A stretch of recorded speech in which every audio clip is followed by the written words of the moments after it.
माँ तो माँ होती है। हेलो माँ, मैं राजू बोल रहा हूँ। कैसी हो माँ? मैं ठीक हूँ बेटे।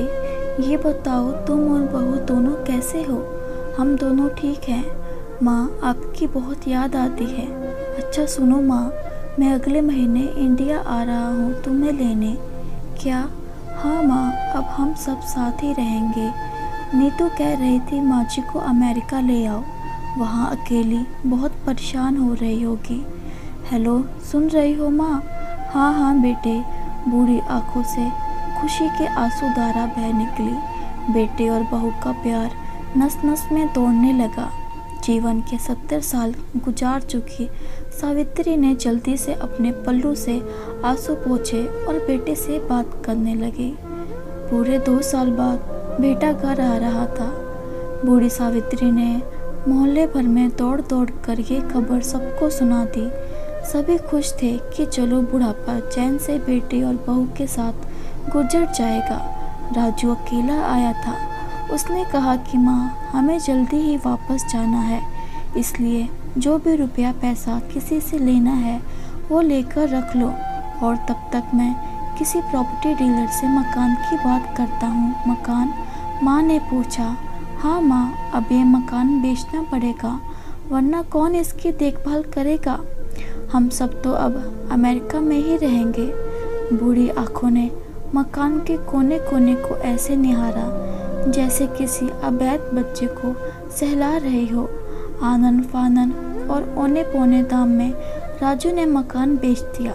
सावित्री देवी ने वह जरूरी सामान समेटा जिससे उनको बहुत ज़्यादा लगाव था। राजू टैक्सी मंगवा चुका था। एयरपोर्ट पहुंचकर राजू ने कहा, माँ तुम यहाँ बैठो, मैं अंदर जाकर सामान की जांच और बोर्डिंग और वीज़ा का काम निपटा लेता हूँ। ठीक है बेटे। सावित्री देवी वहीं पास की बेंच पर बैठ गई। काफ़ी समय बीत चुका था। बाहर बैठे सावित्री देवी बार बार उस दरवाजे की तरफ देख रही थी जिसमें राजू गया था, लेकिन अभी तक बाहर नहीं आया। शायद अंदर बहुत भीड़ होगी सोचकर बूढ़ी आंखें फिर से टकटकी लगाए देखने लगती। अंधेरा हो चुका था। एयरपोर्ट के बाहर गहमा गहमी कम हो चुकी थी। माँ जी, किससे मिलना है? एक कर्मचारी ने वृद्धा से पूछा। मेरा बेटा अंदर गया था टिकट लेने, वह मुझे अमेरिका लेकर जा रहा है, सावित्री देवी ने घबराकर कहा। लेकिन अंदर तो कोई पैसेंजर नहीं है। अमेरिका जाने वाली फ्लाइट तो दोपहर में ही चली गई। क्या नाम था आपके बेटे का? कर्मचारी ने सवाल किया। राजू। सावित्री के चेहरे पर चिंता की लकीरें उभर आई।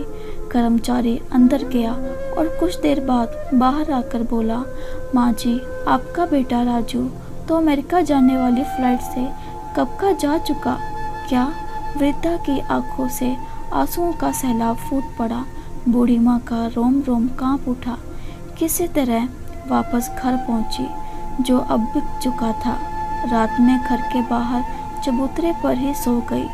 सुबह हुई तो दयालु मकान मालिक ने एक कमरा रहने को दे दिया। पति की पेंशन से घर का किराया और खाने का काम चलने लगा। समय गुजरने लगा। एक दिन मकान मालिक ने वृद्धा से पूछा, माँ जी, क्यों नहीं आप अपने किसी रिश्तेदार के यहाँ चले जाएं? अब आपकी उम्र भी बहुत हो गई, अकेली कब तक रह पाओगी?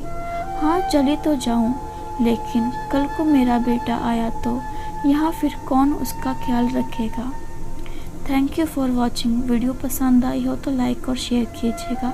चैनल पर नए हैं तो चैनल को सब्सक्राइब कीजिएगा।